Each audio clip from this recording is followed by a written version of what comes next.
ఆంధ్రప్రదేశ్లో వరద నిర్వహణ వ్యవస్థ ద్వారా నీటి వనరులను పూర్తిగా వినియోగించుకునేలా చర్యలు తీసుకోవాలని ముఖ్యమంత్రి నారా చంద్రబాబు నాయుడు అధికారులను ఆదేశించారు.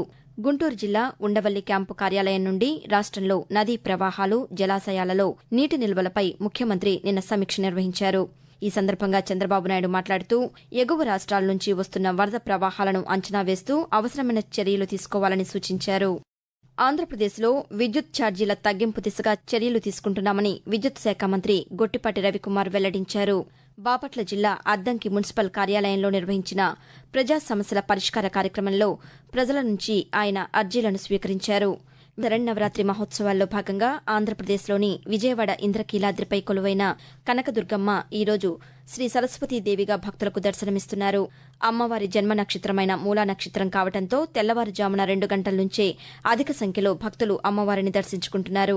ఈ రోజు 3 లక్షల మందికి పైగా భక్తులు వస్తారని అంచనా వేస్తున్నామని, రద్దీకి తగిన భద్రతా ఏర్పాట్లు చేశామని విజయవాడ నగర పోలీస్ కమిషనర్ సిపి రాజశేఖర్ బాబు తెలిపారు.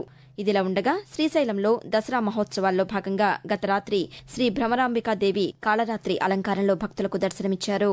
మరోవైపు తెలంగాణలో బతుకమ్మ సంబరాలు ఘనంగా జరుగుతున్నాయి. ఇందులో భాగంగా ఈ రోజు వెన్నముద్దల బతుకమ్మను నిర్వహిస్తున్నారు. విజయవాడ ఇంద్రకీలాద్రి శ్రీ దుర్గా మల్లేశ్వర స్వామి వార్ల దేవస్థానంలో దసరా ఉత్సవాలు కొనసాగుతున్నాయి. మూల నక్షత్రం రోజు కావడంతో కనకదుర్గమ్మను సరస్వతీదేవి అలంకారంలో దర్శనమిస్తున్నారు. అమ్మవారి దర్శనానికి భారీగా భక్తులు తరలిరావడంతో క్యూ లైన్లలో రద్దీ కొనసాగుతోంది. సరస్వతీదేవి అలంకారంలో ఉన్న కనకదుర్గమ్మను రాష్ట్ర మంత్రులు కొలుసు పార్థసారథి, కొల్లు రవీంద్ర, విజయవాడ పార్లమెంట్ సభ్యులు కేశినేని శివనాథ్, ఉపసభాపతి రఘురామకృష్ణరాజు దర్శించుకున్నారు. మరోవైపు మూల నక్షత్రం సందర్భంగా ముఖ్యమంత్రి నారా చంద్రబాబు నాయుడు ఈ మధ్యాహ్నం అమ్మవారికి పట్టు వస్త్రాలు సమర్పిస్తారు. గుండె జబ్బుల పట్ల అవగాహన కల్పించి వాటిని అధిగమించే ఉద్దేశ్యంతో ఈరోజు ప్రపంచ హృదయ దినోత్సవం నిర్వహిస్తున్నారు.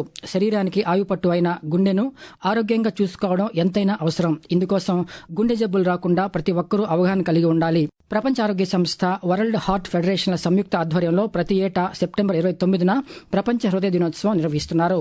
రాష్ట్ర ప్రభుత్వం వైద్య రంగానికి అధిక ప్రాధాన్యతనిస్తోందని వైద్య ఆరోగ్య శాఖ మంత్రి సత్యకుమార్ యాదవ్ తెలిపారు. ప్రపంచ హృదయ దినోత్సవాన్ని పురస్కరించుకుని అనంతపురం ప్రభుత్వ ఆసుపత్రిలో నిర్వహించిన కార్యక్రమంలో జిల్లా కలెక్టర్ ఓ ఆనంద్తో కలిసి మంత్రి ఈరోజు పాల్గొన్నారు. గుండె సంబంధిత సమస్యలను నిర్ధారించడానికి ప్రభుత్వ ఆసుపత్రులలో క్యాత్ ల్యాబ్లను ఏర్పాటు చేశామని, తిరుమల శ్రీ వెంకటేశ్వర స్వామివారి సాలకట్ల బ్రహ్మోత్సవాల్లో భాగంగా ఈ ఉదయం మలయప్ప స్వామివారు శ్రీ కోదండరాముని అవతారంలో ధనుస్సు, బాణం ధరించి హనుమంతుని వాహనంపై భక్తులకు దర్శనమిస్తున్నారు.